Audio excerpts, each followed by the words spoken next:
If you're not willing to go in there and face yourself, you're not gonna find anything. You're gonna live right here on surface, man, right here on surface. So if there is an ending to this world and there is somewhere to go and there's a judgment, you're gonna get there and you might see a chart. And that chart may tell you who the fuck you should have been. And now you get the rest of your life to think about that. Man, I could have lived a much better life if I just would have just suffered a little bit more. If I just would have went in that and realized I had so much more. But fear and the 40% and living here versus living here, being afraid, stop me.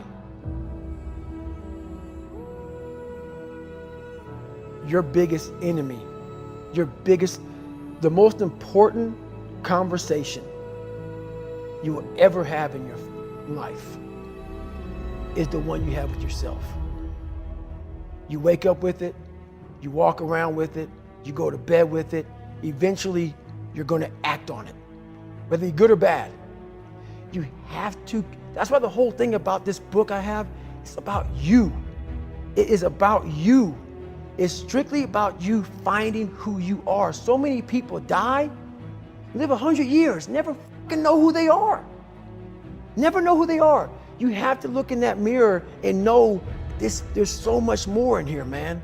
Because I can literally right now be a 300-pound guy spraying for cockroaches still to this day. If I did not look in that mirror and say, there has to be more to this. This can't be it. And then willing to go into it, dive deep into it, and give all I have to find it. So that's what all that's about. Let's say there's 10 people in this room, and we're all mediocre. But I'm the best of the mediocre people. I now think I'm great. I'm great. We surround ourselves around people that make us feel great. They tell us what we want to hear. The second we put ourselves amongst the uncommon people, we don't like that feeling, that challenging feeling of that person who's waking up at 3:30 in the morning and say, hey, push your on, we're going for a run. We don't like that challenge. We like that person who says, hey, you know what, man, I don't feel good today, man. And they say, oh, it's okay, brother. We'll take a day off, man. We'll get a pizza and watch the game. We like that. We love that feeling. Why? Because you understand, man, we're good, bro. We don't want that motherfuckers like this. Hey, man, no, bro. Get your fucking shit on, man. Stop being a punk. We don't want that in our lives. We don't want that person who's constantly challenging our weaknesses. We want that person who's constantly, making us feel nice and good and secure in ours. That's the mediocrity of life. We want to be the best amongst the average people. People wonder, how do you stay hungry all the time?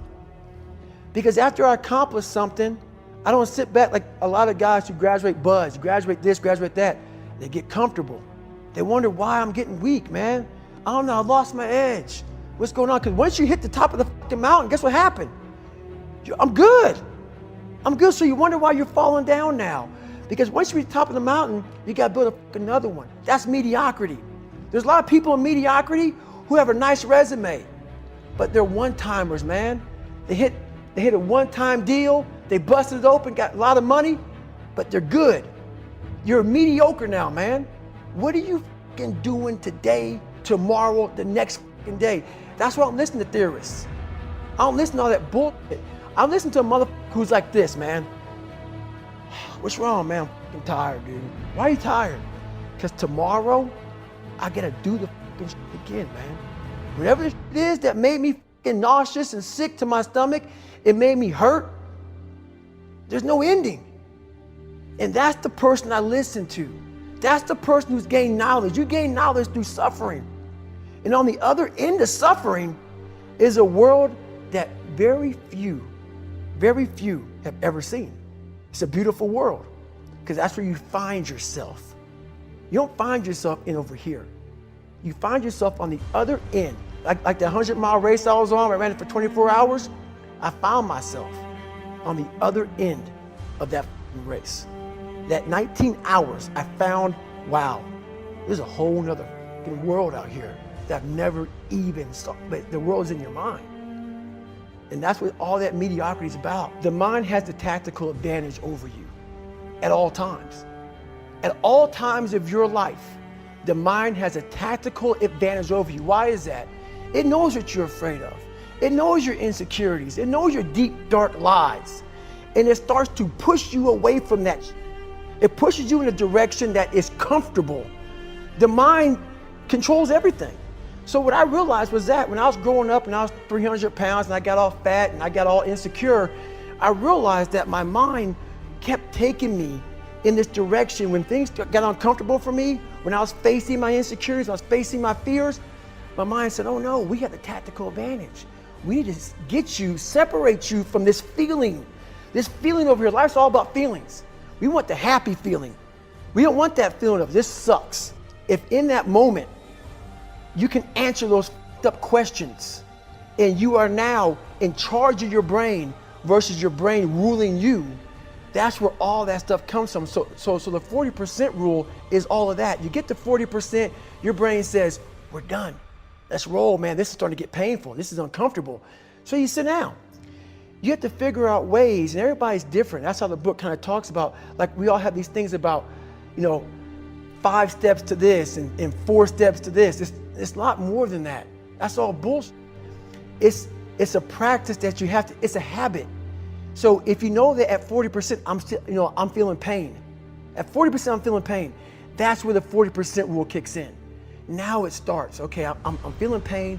My mind's saying all this to me. It's saying, get out of here, run, flee. The fight or flight kicks in. Okay, we're done. We're not good enough. It starts telling you all these things. You start to believe it because the mind controls all. This is the time where you have to gain control back of your mind. It's okay. Let me see if I can go 45%. And once you start giving yourself more and more hope and start realizing, okay, the mind starts to be, okay, what are you doing? We're supposed to be going right and you're going left. You start then controlling your mind. Start finding more in yourself. And then it goes from 40% to a lot further than that. But that's the start of it though. Get to the spot where your mind is saying stop. Wherever that is, you gotta get there first. And then that's when that starts to work for you. You gotta control yourself in that moment.